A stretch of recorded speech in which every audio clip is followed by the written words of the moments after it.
हरिओम. अमृतानुभव. योगदास श्री जय गणेश जोशी यांचे प्रवचन.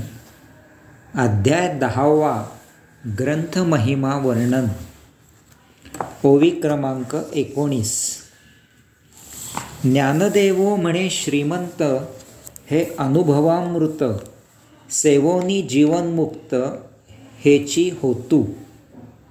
अर्थात श्री ज्ञानदेव म्हणतात की हा अनुभवामृत श्रीमंत आहे, याच्या सेवनाने जीवन मुक्त व्हावे हाच याचा हेतू आहे.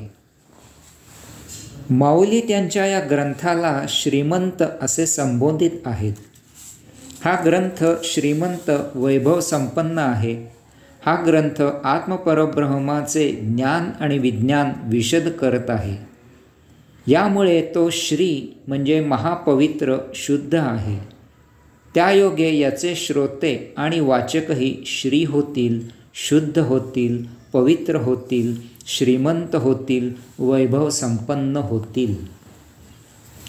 कारण ते विश्वेश्वर स्वरूप होतील, विश्वाचे धनी होतील. याहून येथे या ब्रह्मांडात आणखी मोठे वैभव उपलब्ध नाही. माऊली त्यांच्या या अमृतानुभव या ग्रंथाबद्दल सांगतात की हा ग्रंथ आपण सेवन करावा, म्हणजे याचे श्रवण वाचन करावे. याचे नुसते श्रवण वाचन करून थांबू नये, तर तो अथपासून इतिपर्यंत समजून उमजून जाणून घ्यावा. नुसता जाणून घेऊ नये, तर त्याप्रमाणे स्वतः आचरण करावे. नुसते स्वतः आचरण करून थांबू नये, तर त्याचा प्रचार आणि प्रसार करावा. स्वतःप्रमाणेच इतरांनाही यासाठी प्रवृत्त करावे. यायोगे सर्वांनी सायुज्यमुक्ती प्राप्त करावी. सायुज्यमुक्ती प्राप्त करून येथे कैवल्यानंदात जीवन जगावे. या नंदनवन असलेल्या विश्वात प्रभू कार्य करत असावे, हीच जीवनमुक्ती आहे. माऊली येथे या ओवीत त्यांचा या ग्रंथ निर्मितीचा हेतू स्पष्ट करत आहेत.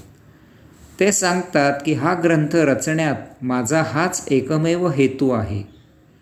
इतके दिवस गूढ, गोपनीय, रहस्यमय असलेले आत्मपरब्रह्माचे ज्ञानविज्ञान मी सर्वांसाठी मोकळे केले आहे. आता कोणालाही कसलीही अडचण नाही. सर्वांनी या ग्रंथाप्रमाणे आचरण सुरू केलेत की माझा येथे येण्याचा हेतू पूर्ण होईल. मी माझे सांगण्याचे काम केले आहे. माझ्यावर भगवंत श्रींनी जी ही जबाबदारी सोपविली होती, ती मी या प्रकारे पार केली आहे, पूर्ण केली आहे. आता भगवंत श्रींच्या इच्छेचे आपण सर्वांनी पालन करावे. ओवी क्रमांक 20. मुक्ती कीर वेल्हाळ, अनुभवामृत निखळ, परी अमृताही उठी लाळ, अमृते येणे. अर्थात मुक्ती खरोखरच सुशोभित आहे. त्यासाठी सुयोग्य असा अमृतानुभव आहे. हे पाहून प्रत्यक्ष अमृतालाही सायुज्य मुक्तीचा लोभ होतो. उत्तुंग महिमा. एक अतिशय मधुर, रसाळ, भुरळ पाडणारी अशी ही ओवी आहे. अमृतानुभवाचा अगाध महिमा सांगणारी ही ओवी आहे. अमृतानुभव आपल्याला आध्यात्मिकदृष्ट्या किती उंचीला, उच्च, उत्तुंग नेऊन ठेवू शकतो, ते या ओवीमुळे आपल्याला समजते. स्वतः माऊलीच आपल्याला हे मुद्दाम सांगत आहेत. यायोगे आपण सायुज्यमुक्त व्हावे अशी त्यांची प्रामाणिक तळमळ आहे. माऊलींचा सारा प्रयास हाच आहे की जे त्या काळी तथाकथित विद्वान पंडित होते, ते त्यांच्या पोथ्या पुराणांमधून बाहेर येत नव्हते. ते धार्मिक विधींमध्ये अडकलेले होते आणि बाकी जनता या तथाकथित विद्वान पंडितांमुळे अध्यात्माला वंचित झालेली होती. या दोघांनाही सुयोग्य मार्गावर आणण्यासाठी माऊलींनी येथे या भूतलावर आगमन केले होते. यासाठीच हा अमृतानुभव ग्रंथ रचलेला आहे.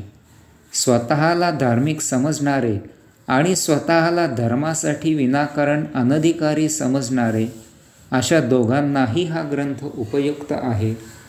शिकलेल्यांनी तो वाचावा आणि न शिकलेल्यांना तो वाचून दाखवावा. दोघांनीही यापासून बोध घ्यावा. मुक्ती खरोखरच सुशोभित आहे. ओवीच्या सुरुवातीलाच माऊली सांगतात की मुक्ती खरोखरच सुशोभित आहे. मुक्ती ही आपली सहजावस्था आहे. आपण आपल्या वर्तणुकीमध्ये काहीतरी चूक केली, आपण अनैसर्गिक वागलो आणि यामुळे संचित होऊन आपण जन्ममरण या फेऱ्यात अडकलो. पुनर्जन्माचे रहाटगाडगे सुरू झाले. आपण अमुक्त झालो. मुक्त असताना या सृष्टीचा कसा स्वच्छंदपणे आस्वाद घेतला जातो.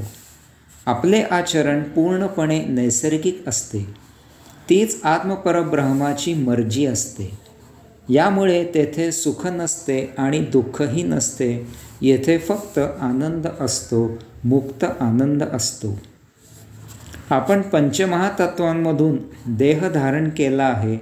तो त्याच तत्वांमधून उत्पन्न होत असलेल्या अन्न, औषधी यामुळे जीवित राहतो.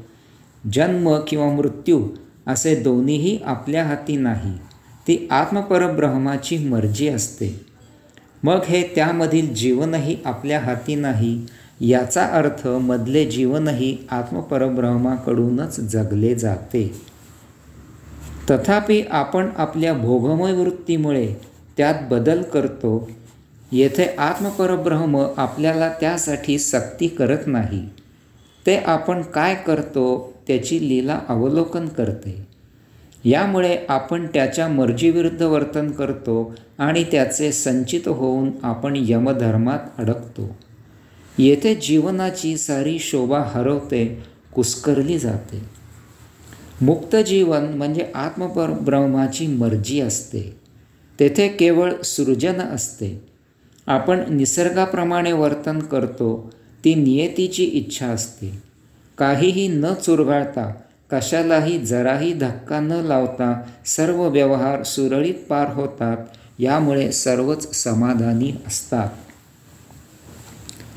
अमृतानुभव आपल्याला नेमकी हीच शिकवण देत आहे. अमुक्तावस्थेत तुमच्या मर्जीने भौतिकात मुक्त आयुष्य जगू नका. अध्यात्मयोगे सायुज्य मुक्त व्हा आणि त्या अवस्थेत मुक्त जीवन जगा. यात तुमच्या अंतःकरणात सुशोभा आहे, तुमच्या बाह्यभागी सुशोभा आहे, विश्वात सुशोभा आहे, ब्रह्मांडात सुशोभा आहे.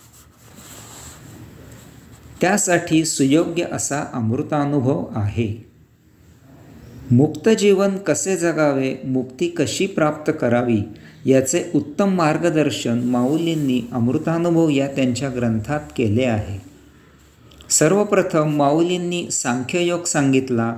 शिव आणि शक्ती, योग, कर्म, ज्ञान याद्वारे जीवनाची सारी रूपरेषा निरूपण केली. याला जोड म्हणून पुढे भक्तियोग सांगितला. यात सद्गुरूचे जे अनन्य महात्म्य आहे ते सविस्तर विशद केले. त्यानंतर अतिशय सविस्तरपणे ज्ञानयोग सांगितला. यात ज्ञान आणि अज्ञान असे दोहोचेही निरूपण केले. त्यानंतर आत्मानुभूती सांगितली. आता शेवटी ग्रंथाचे फलित सांगत आहेत. असा हा परिपूर्ण आध्यात्मिक ग्रंथ आहे. हे पाहून प्रत्यक्ष अमृतालाही सायुज्य मुक्तीचा लोभ होतो. जेथे भगवंताचे पूजन, भजन, कीर्तन, नर्तन, प्रवचन, पुराण सुरू असते तेथे उपस्थित होण्याचा मोह प्रत्यक्ष योगेश्वरांना होतो. ते तेथे जातात आणि सर्वसामान्य श्रोत्यांमध्ये विराजित होतात.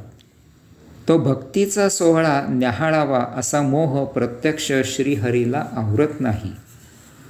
तेवढ्यासाठी तो योगधामाहून या भूतलावर प्रविष्ट होतो आणि त्या अशा सभामंडपात येऊन आपल्या भक्तांचा महिमा प्रत्यक्ष अनुभवितो. तेथे सर्वच योगेश्वरमय झालेले असतात. त्यात योगेश्वर श्रीहरी सुहास्य करताना भक्तीच्या पुरात वेढून गेलेला कसा शोभून दिसतो. माऊली येथे हेच सांगत आहेत. हा अमृतानुभव इतका प्रभावी आहे, उपयुक्त आहे मुक्तीच्या यात्रेला सहजच नेऊन मार्गस्थ करणारा आहे, की हे प्रत्यक्ष पाहून अमृतालाही या यात्रेत सामील व्हावे असे वाटते. ते स्वतः अमृत आहे याचा त्याला विसर होतो, इतका असा या ग्रंथाचा महिमा आहे. यास्तव सर्वांनी याचा अभ्यास करावा आणि त्याप्रमाणे आचरण करून सायुज्य मुक्त व्हावे. हरिओम.